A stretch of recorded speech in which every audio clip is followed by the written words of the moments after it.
الحمد لله نحمده ونستعينه ونستغفره ونؤمن به ونتوكل عليه ونعوذ بالله من شرور أنفسنا ومن سيئات أعمالنا من يهده الله فلا مضل له ومن يضلل فلا هادي له ونشهد أن لا إله إلا الله وحده لا شريك له ونشهد أن محمدًا عبده ورسوله أرسله بالحق بشيرا ونذيرا وداعيا إلى الله بإذنه وسراجا منيرا اللهم صل على محمد وعلى آل محمد كما صليت على إبراهيم وعلى آل إبراهيم إنك حميد مجيد اللهم بارك على محمد وعلى آل محمد كما باركت على إبراهيم وعلى آل إبراهيم إنك حميد مجيد أما بعد فإن خير الحديث كتاب الله وخير الهدي هدي محمد صلى الله عليه وسلم وشر الأمور محدثاتها وكل محدثة بدعة وكل بدعة ضلالة وكل ضلالة في النار أعوذ بالله السميع العليم من الشيطان الرجيم من همزه ونفخه ونفثه يا أيها الذين آمنوا اتقوا الله حق تقاته ولا تموتن إلا وأنتم مسلمون وقال الله سبحانه وتعالى في مقام الآخر واستعينوا بالصبر والصلاة وإنها لكبيرة إلا على الخاشعين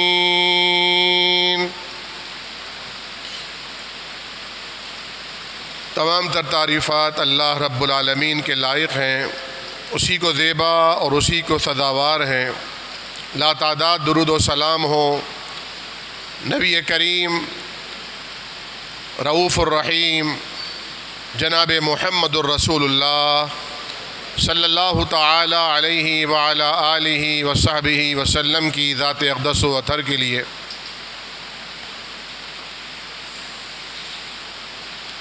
اعمال صالحہ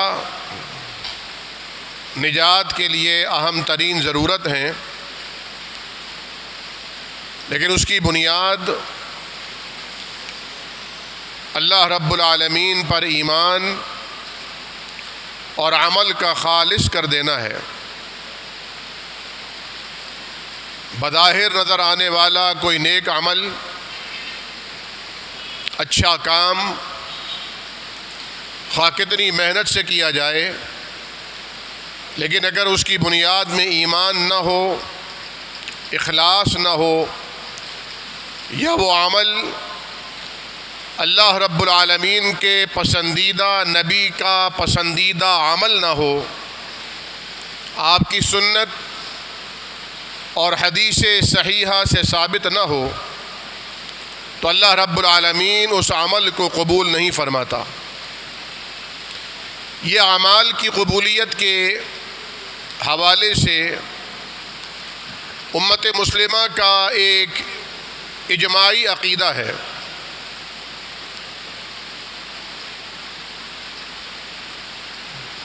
نبی کریم صلی اللہ علیہ وسلم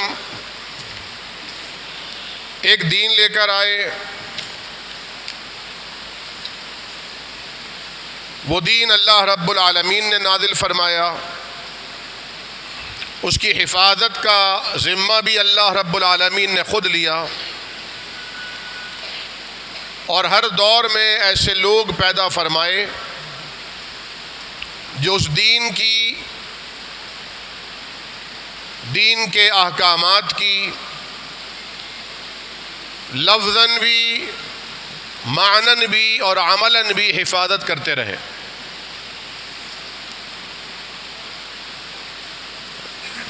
لیکن آج مسلمانوں میں اعمال صالحہ کے حوالے سے بہت سارے اختلافات پائے جاتے ہیں، اگرچہ تحقیق کے ذریعے جستجو کی لگن ہو تو تفتیش کے ذریعے وہ سارے اختلافات دور ہو سکتے ہیں،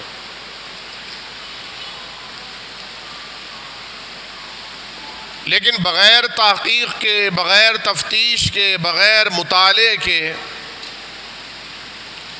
اگر اوکیجنل روایتی طرز پر موسمی انداز میں ایک مس انڈرسٹینڈنگ کو، غلط فہمی کو ہم ہر بار، جس طرح گرمی کا موسم آتا ہے تو لحاف، رضائیاں، کمبل رکھ دیے جاتے ہیں، پھر جب دوبارہ جاڑے کا موسم، سردی کا موسم آتا ہے تو وہی کپڑے دوبارہ نکالے جاتے ہیں یا خرید لیے جاتے ہیں۔ میں دیکھتا ہوں کہ ہمارے ہاں اسی طرح تبلیغ کی جاتی ہے، ہمارے ہاں اسی اسٹائل اور اسی انداز میں لوگوں کو دعوت دی جاتی ہے۔ دوسرے معنوں میں ہماری دعوت اور ہماری تبلیغ دراصل عمل نہیں ہے، رد عمل ہے۔ ایک ہوتی ہے عمل کی نفسیات اور دوسری اس کے برعکس ہوتی ہے رد عمل کی نفسیات۔ ہماری نفسیات اس اعتبار سے رد عمل پر منتج ہے، جبکہ اللہ رب العالمین نے ہمیں کسی کے عمل پر رد عمل کے لیے پیدا نہیں کیا، بلکہ قرآن کریم شاہد ہے اس بات پر کہ اللہ رب العالمین نے ہمیں خیر امت کا لقب دیا۔ کنتم خیر امت اخرجت للناس، تم انبوہ انسانی کا وہ بہترین جوہر ہو، امت کا وہ بہترین طبقہ ہو جو لوگوں کے لیے پیدا کیے گئے ہو۔ تأمرون بالمعروف وتنہون عن المنکر، تم انہیں اچھی بات کا حکم دیتے ہو، تلقین کرتے ہو، نصیحت کرتے ہو اور بری باتوں سے روکتے ہو۔ اس ترتیب کو اگر آپ ملاحظہ فرمائیں، پہلا عمل نیکی کی تلقین کرنا ہے، دوسرا عمل برائی سے روکنا ہے۔ انسان نے کچھ نہ کچھ کرنا ہے، اگر اسے سنت نہیں ملے گی تو وہ بدعت کو اختیار کرے گا، اگر توحید نہیں ہوگا، عقیدہ اس کے پاس، تو وہ شرک سے آلودہ کوئی طرز عبادت کریٹ کرے گا۔ لیکن جب آپ نے پہلے قدم پر اسے توحید اور سنت کا سبق پڑھا دیا تو قدرتی طور پر وَتَنْهَوْنَ عَنِ الْمُنْكَرِ، وہ منکرات سے رکنے کا ماحول سازگار ہوگا۔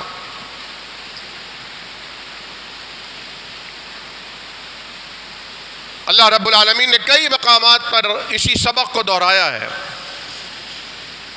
وَلْتَكُن مِّنكُمْ أُمَّةٌ يَدْعُونَ إِلَى الْخَيْرِ،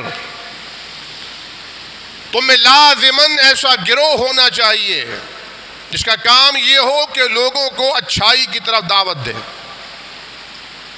یدعون الی الشر نہیں، یدعون الی الخیر، بھلائی کی طرف دعوت دیں۔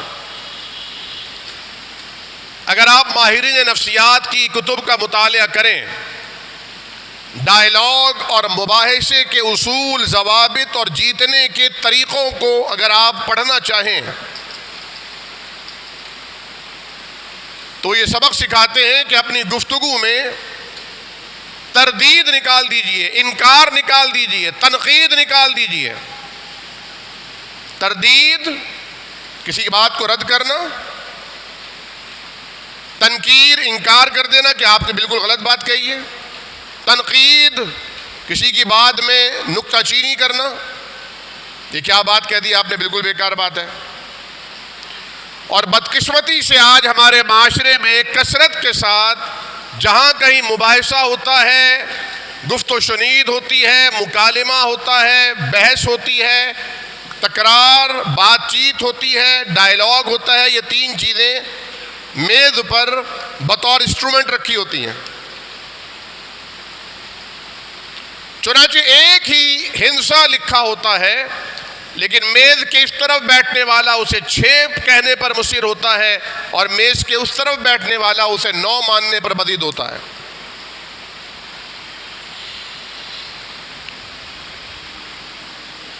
یہ ایک المیہ ہے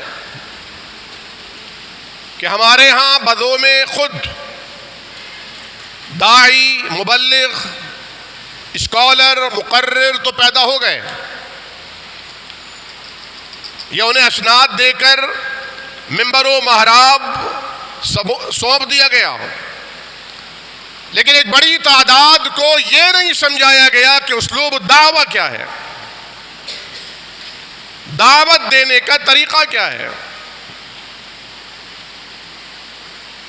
ماہرین نفسیات نے یہ بات بتائی کہ جب آپ کسی سے بحث کر رہے ہوں اور کوئی آپ سے کوئی بات کہے، وہ بات آپ کی دانشت میں غلط ہو، لیکن آپ براہ راست یہ نہ کہیے گا کہ تم نے غلط کہا، بلکہ آپ یہ کہیے گا کہ ہاں تمہارا نقطہ نظر میں نے سنا، اس میں جان تو محسوس ہو رہی ہے، لیکن میں چاہتا ہوں کہ میری رائے بھی تم سن لو۔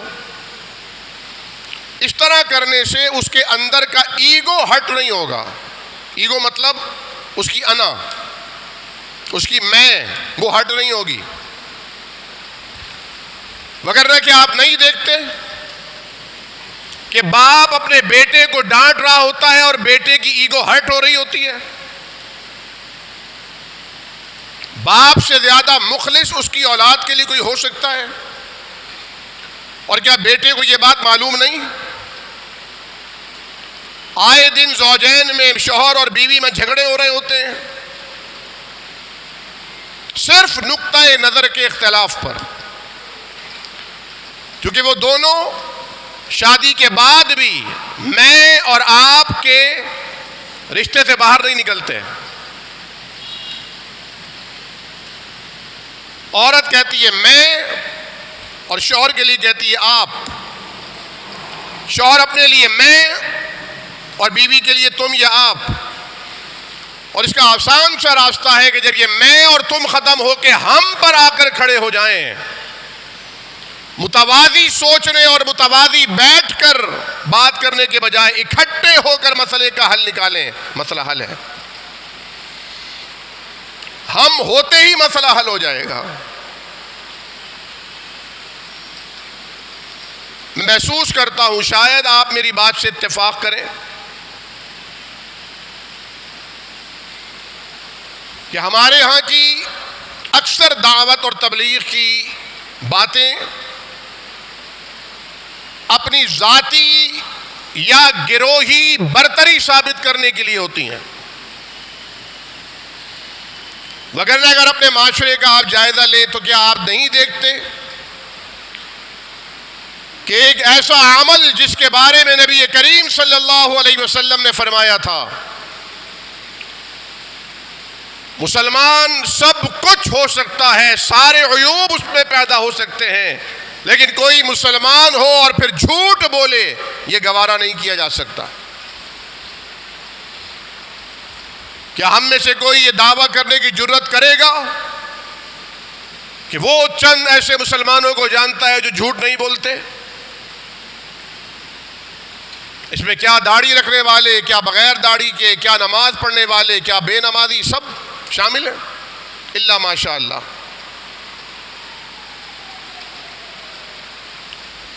پھر کیا آپ نہیں جانتے کہ وراثت میں ہیر پھیر کرنا، ڈنڈی مارنا، حقدار کو وراثت سے محروم کرنا، اللہ کی حدود کو پامال کرنا ہے. تلک حدود اللہ کے الفاظ اللہ نے بیان کی، یہ اللہ کی حدود ہیں. کون خیال رکھتا ہے؟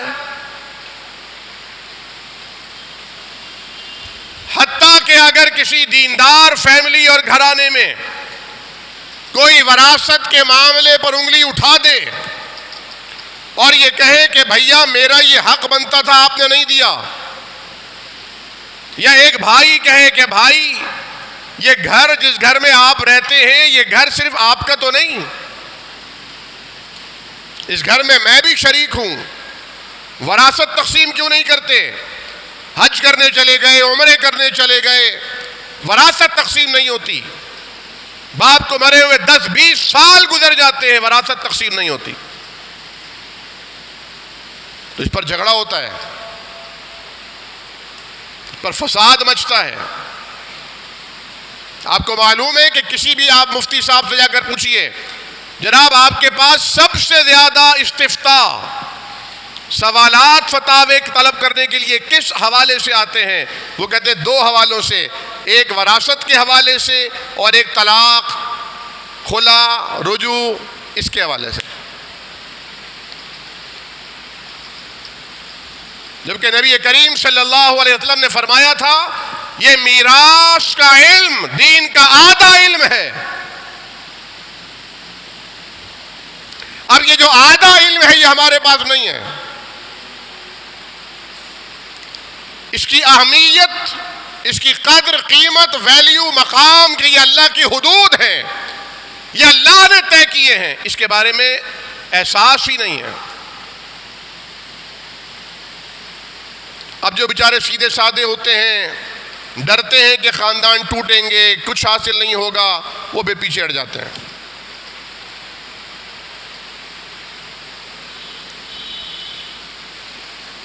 کسی نے لکھا تھا فیس بک پر، میں نے پوسٹ پڑھی تھی، انہوں نے لکھا کہ جب کلاس روم میں میتھ کے ٹیچر آتے تھے اور وہ کسی 1-2 بچے کی پٹائی کرتے تو سارے بچے سہم جاتے کہ اب ہماری باری آنے والی ہے.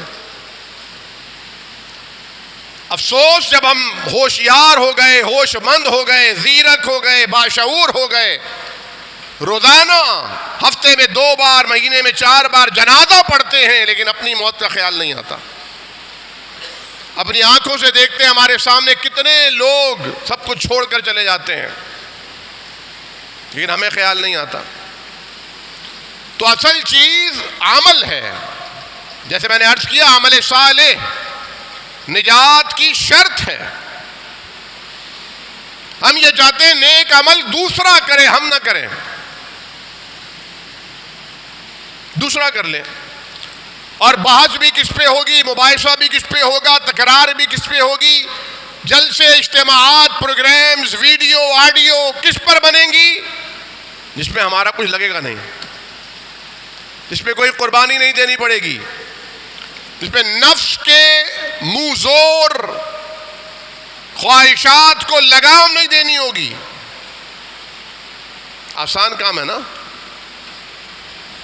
دوسرے پہ تنقید کرنا آسان کام ہے. دوسرے کو مشرک کہہ دیجئے، دوسرے کو بد عقیدہ کہہ دیجئے، دوسرے کو آپ کا بس چلے تو مسلمان ہی نہ مانیے. کون پوچھے گا آپ سے اللہ کے علاوہ؟ یہ ہمارے معاشرے کا ایک چلن ہے.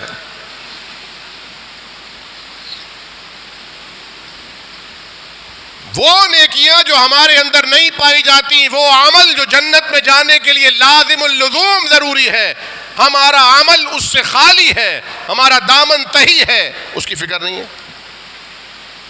فکر ہی نہیں ہے. ایک جگہ میں گیا تو چند احباب نے کہا کہ ڈاکٹر صاحب آپ آ گئے تو ذرا درس دے دیجئے. میں نے کہا کیا درس دوں؟ وہ ہنسنے لگے، حالانکہ میں نے سنجیدگی سے سوال کیا تھا. بھائی کوئی ایسا مسئلہ بتاؤ جو اس معاشرے میں پایا جاتا ہے، آپ کے نمازیوں میں وہ موجود ہو بیماری، تو میں علاج کروں، کم از کم علاج نہ ہو دوائی بتا دوں۔ تو ایک صاحب ذرا سیانے تھے، وہ کہنے لگے ڈاکٹر صاحب بڑا عجیب سوال کیا ہے، دلچسپ بات اصل میں یہ ہے، یہ اصل میں لذت خرامی ہے۔ سما خراشی کے لیے سننا بھی ایک لذت بن گیا ہے نا، تو اتنا دل چاہتا ہے کہ بھئی آپ آ گئے تو چلو تھوڑا سا سنائیں، کچھ کوئی اشعار ہو جائیں، کچھ دو چار واقعات ہو جائیں، تھوڑا دل خوش ہو جائے، بس اس سے علاوہ زیادہ تھوڑی ہے۔ آپ تو عمل کی بات کر رہے ہیں، عمل۔ میں نے کہا کیوں؟ انہوں نے بڑی اچھی مثال دی۔ انہوں نے کہا دیکھیے، جس شخص کو سگریٹ نوشی سے معالج نے منع کیا ہے، وہ بھی سگریٹ نوشی کرتا ہے،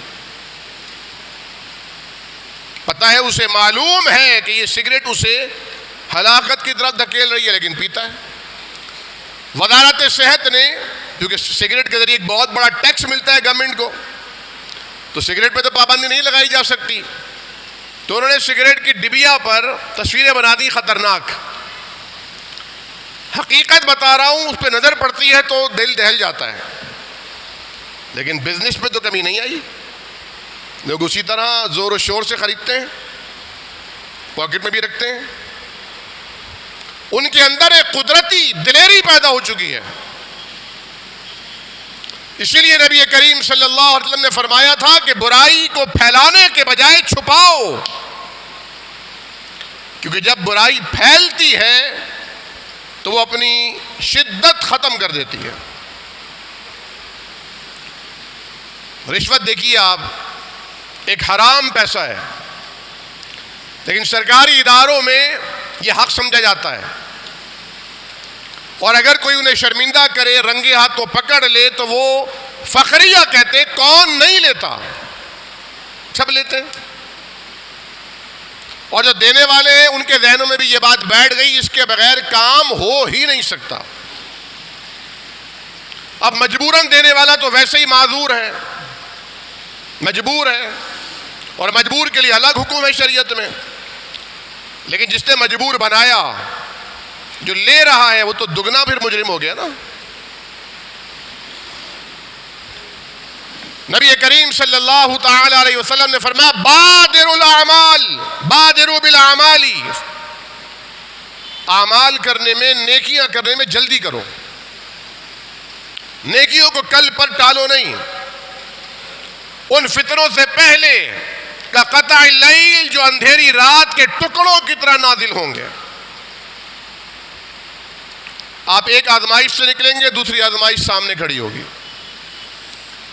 اس سے اللہ نے آپ کو نکالا تو تیسری آزمائش سامنے ہے۔ آپ جانتے ہیں نبی کریم صلی اللہ علیہ وسلم نے فرمایا کہ 5 چیزوں کو 5 چیزوں سے پہلے غنیمت جانو۔ ان میں سے ایک چیز فرصت ہے، عدیم الاشغال ہونا، کہ آپ کے پاس کوئی مصروفیت نہ ہو ایسی کٹھن کہ آپ کو نہ اپنی ذات کے لیے وقت نکالنا ہو، نکال سکتے ہو، نہ آپ نماز کے لیے وقت نکال سکتے ہو، نہ آپ قرآن کی تلاوت کر سکتے ہو، نہ ذکر و اذکار کر سکتے ہو، ٹائم ہی نہ ہو۔ لیکن ایسے بھی لوگ نظر آئیں گے آپ کو جو کہتے ہیں یار وقت پاس نہیں ہو رہا، وقت نہیں گزر رہا،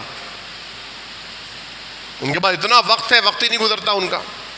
اور ایسے بھی وقت لوگ ملیں گے جو کہتے ہیں یار وقت ہی نہیں ہے، وقت کم لگنے لگا ہے۔ یہ بھی قیامت کی نشانیوں میں سے ایک نشانی ہے کہ دن، ہفتے تیزی سے گزریں گے، حتیٰ کہ گھنٹہ ایسے گزرے گا جیسے کسی نے شعلہ جلایا تھا اور بجھا دیا۔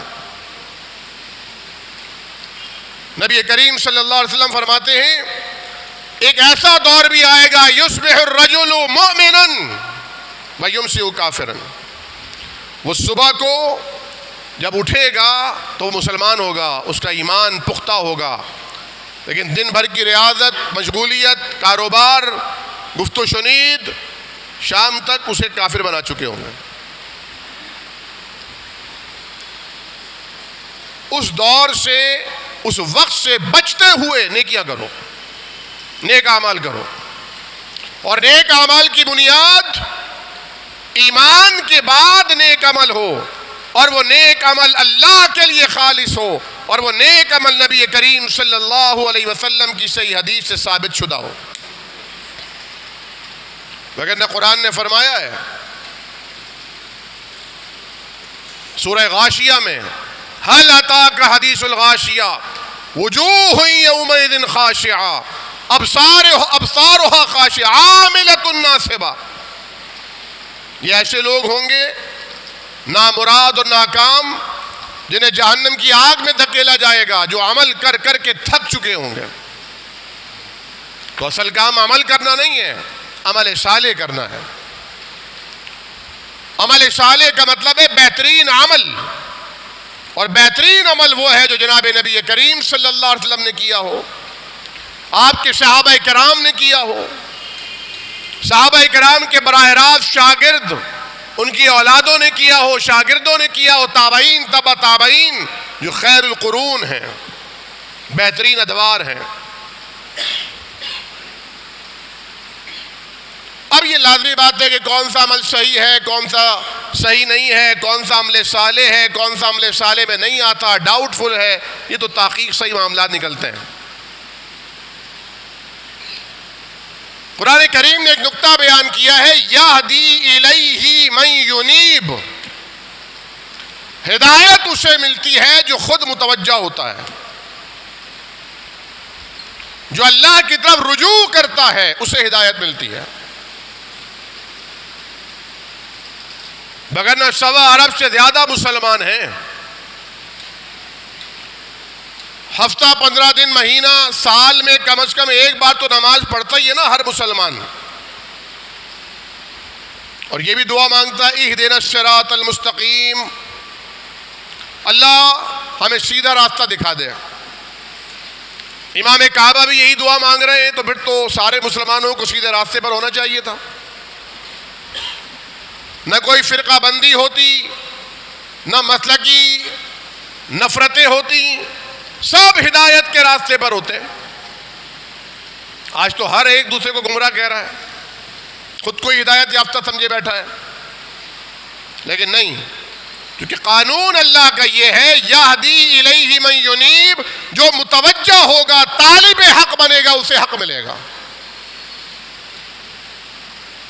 وہ حضرت سلمان فارسی ہوں جو سالہ سال کے طویل سفر میں لوگوں کے غلام بنتے بنتے اپنے آقاؤں کو تبدیل فرماتے ہوئے آتے ہیں، اور نبی کریم صلی اللہ علیہ وسلم کی وہ نشانیاں دیکھ لیتے ہیں جو ان کے اساتذہ نے انہیں توریت اور انجیل میں پڑھائی تھی،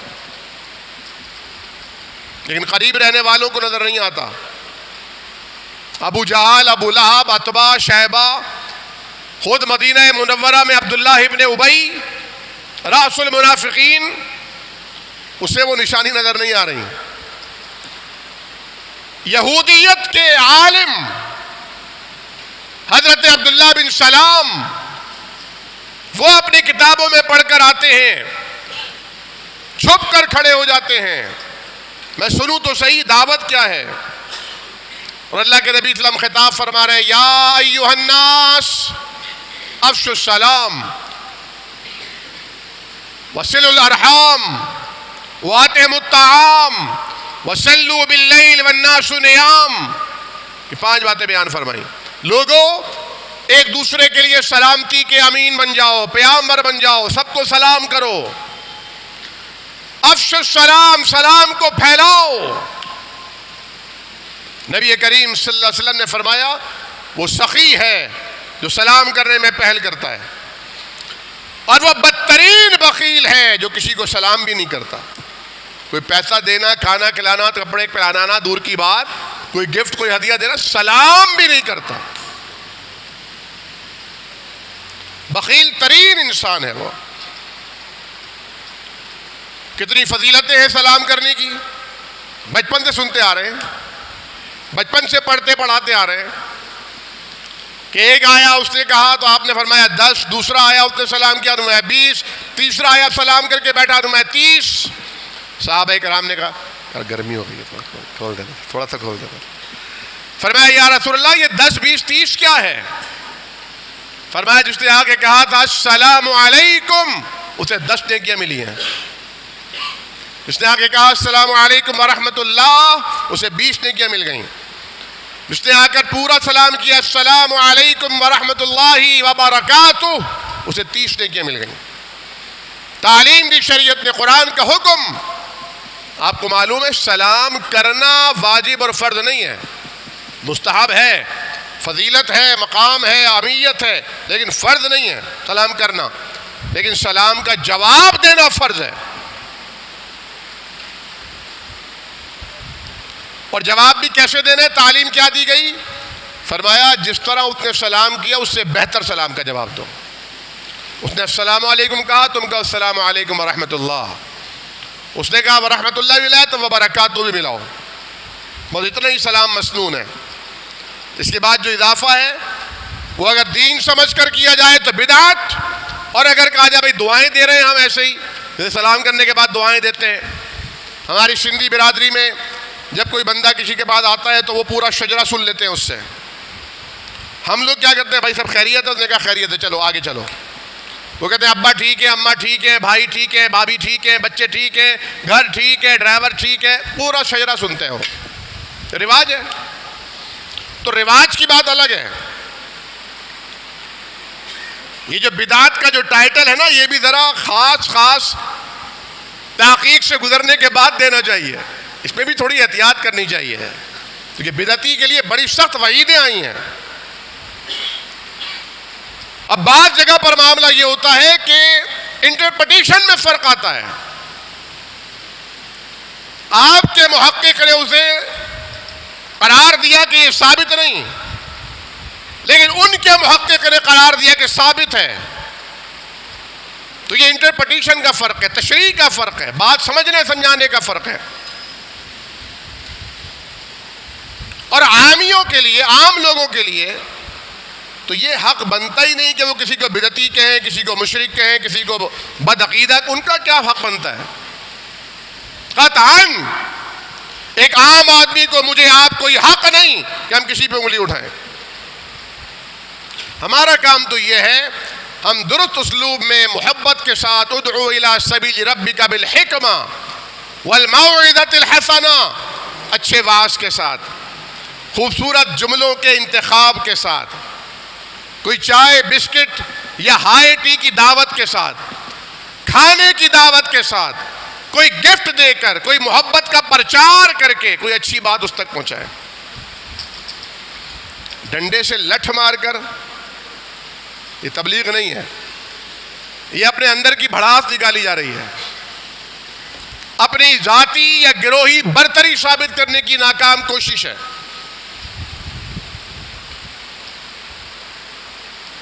بالحکمہ والموعظۃ الحسنہ،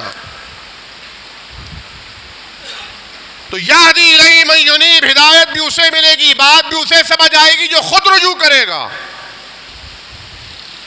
تو آپ لوگوں کو یہ تلقین کیجیے کہ آپ تھوڑا سا قرآن سمجھ کے پڑھ لیا کیجیے، ترجمے سے پڑھ لیا کیجیے۔ یاد رکھیے جب لوگ قرآن کو ترجمے سے پڑھیں گے پھر ان کا کوئی مسلک نہیں رہے گا، پھر وہی مسلک ہوگا جو ما انا علیہ واصحابی، سرور کائنات صلی اللہ علیہ وسلم نے فرمایا تھا 72 فرقے جہنم میں جائیں گے، ایک جنت میں جائے گا۔ صحابہ کرام نے پوچھا یا رسول اللہ وہ کون لوگ ہوں گے؟ فرمایا ما انا علیہ واصحابی، وہ اس طریقے پر ہوں گے جس پر میں ہوں اور میرے صحابہ ہیں۔ وہ بھی مسلک ہے، مسلک کا معنی ہوتا ہے چلنے کا راستہ، جس پر چلتا ہے انسان اسے کہتے ہیں، گالی نہیں ہوتی ہے۔ جس طرح مذہب ہے، مذہب بھی چلے جانے کا راستہ ہے، ذہب یذہب ذہباً، اس کا روٹ ہے۔ بائیں نہیں، اسی طرح سلک یسلک، اس کا روٹ ہے۔ لیکن اصل چیز وہ ذہنیت ہے، اصل چیز وہ تھنکنگ ہے جو ہمارے دل و دماغ میں بیٹھ چکی ہے، جو ہم اسلام کو مختلف فرقوں اور ٹکڑوں میں تقسیم کرنے کے در پہ ہیں۔ نبی کریم صلی اللہ علیہ وسلم نے فرمایا کبھی ایسا ہوگا کہ یمسی مؤمنا ویصبح کافرا یبیع دینہ بعرض من الدنیا، صحیح مسلم کی روایت ہے۔ فرمایا وہ اتنا زیادہ میٹلسٹک ہو جائے گا، اتنا مادہ پرست ہو جائے گا، غرض کا اتنا غلام بن جائے گا کہ دنیا کے تھوڑے سے فائدے کے لیے دین کو بیچ دے گا۔ اور ایک حدیث میں فرمایا کہ ستکون فتن، تم میں عنقریب ایسے فتنے برپا ہوں گے۔ فرمایا القائد فیہا خیر من القائم، والقائم فیہا خیر من الماشی، والماشی فیہ خیر من الساعی۔ ایک فرمایا کھڑا ہوا شخص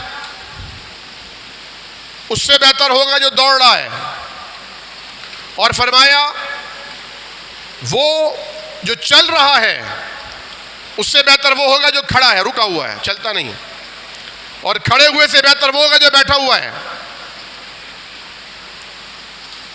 اپنے گھر میں بیٹھا ہے، فتنوں میں شامل نہیں۔ اور فرمایا تکون فتنة النائم فیہا خیر من الیقظان، والیقظان خیر من القائم۔ فرمایا کبھی تو ایسے فتنے بھی آئیں گے سویا ہوا شخص جاگنے ہوئے شخص سے بہتر ہوگا۔ میں نے اس حدیث پہ غور کیا تو مجھے لگا شاید آج کے ہی حوالے سے یہ حدیث ہو۔ جو لوگ جلدی سو جاتے ہیں انہیں فجر کی نماز نصیب ہوتی ہے، جو رات بھر موبائل کی اسکرین سے چمٹے رہتے ہیں ان کی سب سے پہلی جو نحوست ان کی ذات پر ان کے گھر پہ آتی ہے وہ فجر کی نماز سے محرومی کی آتی ہے۔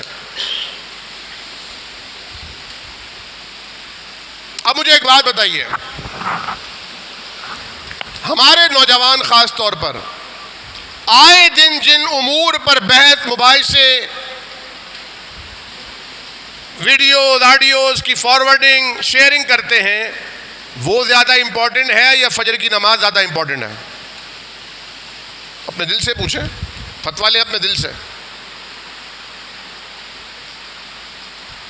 لطیفہ تھا نا، فیس بک پر یا واٹس ایپ پر آیا کہ گھر کے دروازے پر آئے تبلیغی جماعت کے لوگ، تو اہلیہ آ کر اپنے شوہر سے کہہ رہی ہیں، وہ صوفے کے نیچے چھپ گئے شوہر صاحب، تو انہیں کہہ رہی ہیں آپ باہر نکلیے، باہر محلے کے لوگ آئے ہیں آپ کی فیس بک کی پوسٹیں دیکھ کے آپ کو چلے پہ لے جانے کے لیے۔ ہمارے محلے میں اتنا بڑا ماشاءاللہ عابد زاہد آدمی رہتا ہے، اسٹیٹس دیکھیے واٹس ایپ کے، فیس بک کی آپ پوسٹیں دیکھیے، کمال ہے یار۔ عمل کیا ہے؟ زیرو۔ میں تو اپنے بارے میں جانتا ہوں، آپ کا مجھے پتہ نہیں۔ عمل سے بنتی ہے زندگی، جنت بھی جہنم بھی، یہ خاکی اپنی فطرت میں نہ نوری ہے نہ ناری ہے۔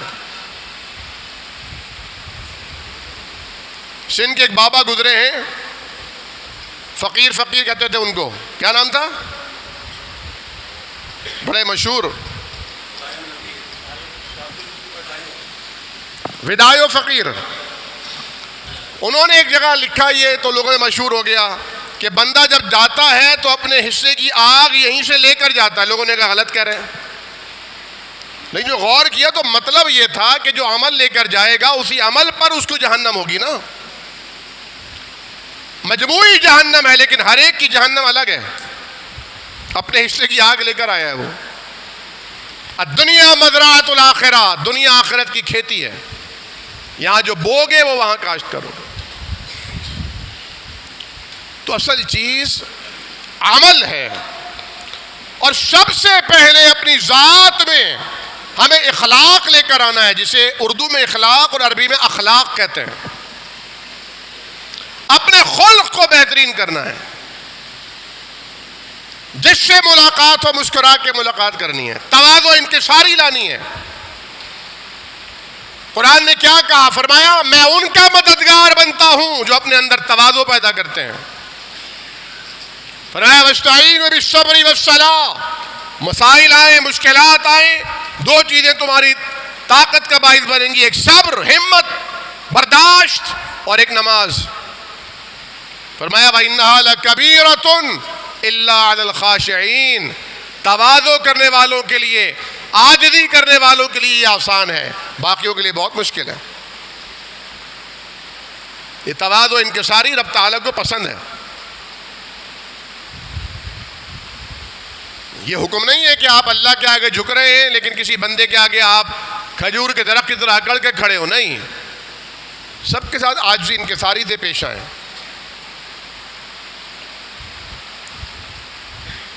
یا تو ہر دوسرا آدمی فرعون بنا ہوا ہے معذرت کے ساتھ، آپ کا بھی مشاہدہ ہوگا،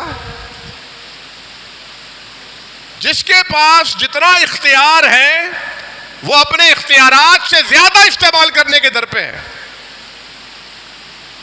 وہ اسکول کا ٹیچر ہو، وہ ان کا کوآرڈینیٹر ہو، وہ کوئی واچ مین ہو، یعنی واچ مین، اب دیکھا جائے تو واچ مین کتنی معصومانہ جاب ہے۔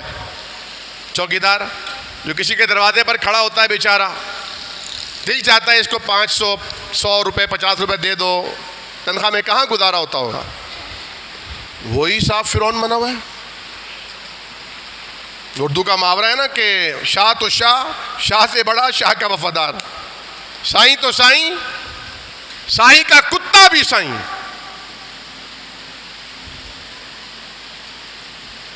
عاجزی، انکساری، تواضع ختم ہو چکی ہے۔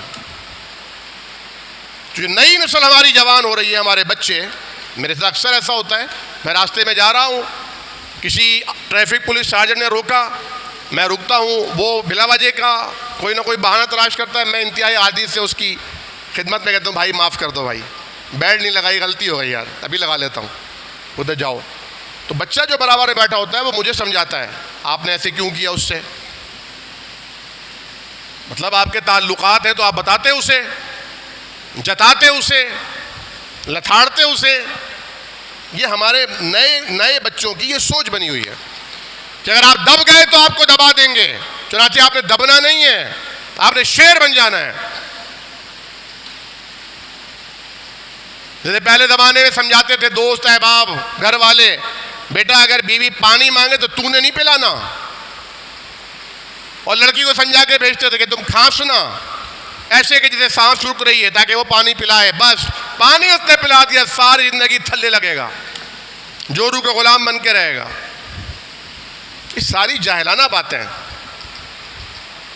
ہم اس نبی کو جانتے ہیں، ہمارا وہ اسوہ بنایا گیا ہے جس کی بیوی جب ودا ہو رہی تھی اور اونٹ پر انہوں نے چڑھنا تھا تو حضور نے اپنے گھٹنے کو زمین پر رکھا اور ان کی بیوی نے اپنے پیر کو آپ کی زانو پہ رکھا اور اس پہ چڑھ گئی۔ بیوی کی خدمت کرنا کوئی گناہ ہے؟ عجیب و غریب قسم کے ایسے تصورات ہمارے معاشرے میں پائے جاتے ہیں کہ الامان والحفیظ۔ ضرورت اس بات کی ہے اگر دعوت کا کام کرنا ہے تو اپنے اخلاق کو ہمیں سنوارنا ہوگا، ہمیں اپنے چہرے پر مسکراہٹ لانی ہوگی۔ جس طرح چینی کہاوت ہے اگر آپ مسکرانا نہیں جانتے تو دکان بند کر دیجئے۔ آپ کو پھر دکان کھول کر ریٹیلر بننے کا حق نہیں ہے، آپ کو مسکرانا ہی نہیں آتا۔ یا ایک دن میں اپنے والد کی دوا ڈھونڈتا پھر رہا تھا، 3 ہسپتالوں میں گیا، آپ یقین جانیے تینوں ہسپتال کے جو کیمسٹ تھے ان کے پاس وہ دوا نہیں تھی، اور میں نے تینوں سے پوچھا صاحب کہاں ملے گی، تو کسی نے شکل اٹھا کے نہیں دیکھا، پتہ نہیں۔ اب کیمسٹ کا کام کیا ہوتا ہے، ڈاکٹر کا کام کیا ہوتا ہے، یہ انداز ہے۔ خدمت کا کام کرنے والے جو این جی اوز چلا رہے ہوتے ہیں، خدمت کا کام کرتے ہیں، اگر کوئی بار بار تنگ کرے ڈانٹ دیتے ہیں انہیں، تو آپ یہ کام چھوڑ دیجئے۔ آپ سے کس نے کہا کہ آپ یہ کام کیجئے؟ اسی طرح یہ دعوت کا کام، یہ خطبہ، یہ دین، یہ دعوت، کوئی آپ سے سوال پوچھے تو اس کو خیر مقدم کیجئے، ویلکم کیجئے، اس کی حوصلہ افزائی کیجئے۔ جائے کہ آپ انہیں جھڑک دیں، ان کو ڈانٹ دیں، ڈپٹ دیں۔ جیسے ہمارے ایک دوست شفیع اللہ صاحب کونسلر، وہ ایک مسجد میں گئے، ہم سے کوئی بات سن کر مسجد چلے گئے، تو مسجد میں مولوی صاحب سے پوچھا کہ مولوی صاحب یہ جو آپ کہہ رہے ہیں اس کا کوئی حوالہ ہے آپ کے پاس؟ تو وہ ڈانٹنے لگے کہ مولوی میں ہوں کہ تو ہے؟ وہ بھی کونسلر تھے. تو انہوں نے کہا کہ تو مولوی، ابھی تجھ سے پوچھ رہا ہوں میں، بتا. پھر مجھے آ کے میں نے کہا یار اس طرح تو نہیں کرنا چاہیے تھا آپ کو. کوئی ادب ہوتا ہے، کوئی لحاظ ہوتا ہے، کوئی مروت ہوتی ہے، آنکھوں میں ایک شرم ہونی چاہیے. تو اللہ سے دعا کیجئے کہ اللہ کریم ہمیں داعی بنائے، دعوت کے اس بہترین گروہ میں شامل فرمائے اور اس کے اوصاف بھی ہمارے اندر پیدا فرمائے. ہم دین کی دعوت دیں، اللہ اور اس کے رسول کی طرف بلائیں. ہم اپنی ذاتی یا اپنی گروہی برتری ثابت کرنے کے لیے، اپنی انا کی تسکین کے لیے یا اپنی بھڑاس نکالنے کے لیے دعوت کا کام نہ کریں. جیسے ایک صاحب، اچھا عموماً جو رشتے ہوتے ہیں وہ کہتے ہیں نا ہم زلف، ایک بڑا اردو میں اچھا سا نام ہے، ہم زلف رشتہ ہے. لیکن لوگ بولتے ہیں سانڈو، ساڑو، کیونکہ وہ رشتہ ہی ایسا ہے. بات سمجھ رہے ہیں؟ یعنی جو سسٹر ان لا ہے وہ تو بہت اچھی ہے لیکن اس کا شوہر بہت خبیث ہے. یہ لوگوں کا کنسپٹ ہے. تو ہوتا کیا ہے، اب جتنے مباحثے ہوں گے، جتنے فتوے ہوں گے وہ ان رشتوں پر ہوں گے. داماد کو ہضم کر لیں گے، بہو ڈائجسٹ نہیں ہوگی، بہنوئی کو قبول کر لیں گے. ذرا سوچئے تو صحیح. جس کی دکان کے ساتھ آپ کی دکان ملی ہوئی ہے اس کے ساتھ آپ بیٹھ کے کھانا بھی کھا رہے ہیں، چائے بھی پی رہے ہیں، یہ موضوع آپ نکالتے ہی نہیں. یار جھگڑا ہو جائے گا، نکالتے ہی نہیں. اور جو زیادہ قریب ہیں، آپ کے حسن سلوک کے زیادہ حقدار ہیں، مستحق ہیں، وہاں آپ ہر ملاقات میں یہ موضوع نکال دیتے ہیں. بات سمجھ رہے ہیں؟ میں یہ نہیں کہہ رہا کہ اللہ نہ کرے آپ دعوت کا کام بند کر دیں، آپ دعوت نہ دیں، تبلیغ نہ کریں، یہ میرا مقصد ہی نہیں ہے. میں کہہ رہا ہوں سوچ کے کیجیے. آپ کا ایک جملہ کسی کو دین سے قریب بھی کر سکتا ہے اور دین سے دور بھی کر سکتا ہے. ہمارے لزبیلا میں جہاں میں ایک جمعہ پڑھاتا ہوں، مہر مہینے کا چوتھا جمعہ، وہاں ایک دیوبندی مسجد ہے، اس کے خطیب صاحب ہیں، پورے علاقے میں ان کا طوطی بولتا ہے. کس بات پر؟ کیا کرتے کیا ہے وہ؟ ان کے چہرے میں مسکراہٹ رہتی ہے، ہر آنے جانے والے کو سلام کرتے ہوئے گزرتے ہیں. آپ یقین کیجئے میری ان سے ملاقات نہیں تھی لیکن ان کا تعارف سنا تھا. ایک دن وہ گزر رہے تھے، انہوں نے دیکھا وہ ایک دم آگے آئے، سلام کیا، اتنی محبت سے پیش آئے کہ میں نے گیس کر لیا کہ یہ وہی مولانا ہے. قدرتی طور پر ان کا احترام میرے اندر پیدا ہوا شدت سے. ان کی برتری، ان کی عظمت اور زیادہ مجھ پر طاری ہوئی. یہ اخلاق ہے. اس اخلاق کے ذریعے پہلے تعلق پیدا کیجئے، پہلے خیر خواہی ثابت کر دیجئے، پھر آپ جب دعوت دیں گے، بات کریں گے، تبلیغ کریں گے، آپ کوئی بات سامنے رکھیں گے تو آپ کی بات توجہ سے سنی جائے گی. وگرنہ یاد رکھیے دنیا کی جتنی اچھی باتیں ہیں سب کتابوں میں لکھی جا چکی ہیں. دنیا کی جتنی اچھی باتیں ساری کہی جا چکی ہیں. اب اگر فرق ہے تو یہ کہ آپ وہ لکھی ہوئی بات کسی کو پیار سے پہنچا دیجئے، کہی ہوئی بات کسی کو محبت سے پہنچا دیجئے. اقول قولی ھذا استغفر اللہ لی ولکم ولسائر المسلمین.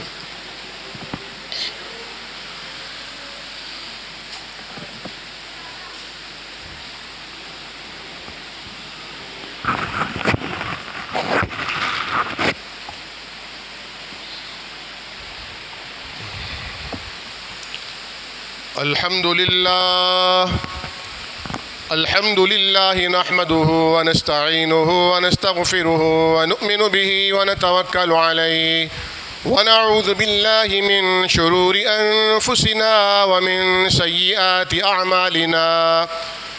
من يهده الله فلا مضل له ومن يضلل فلا هادي له.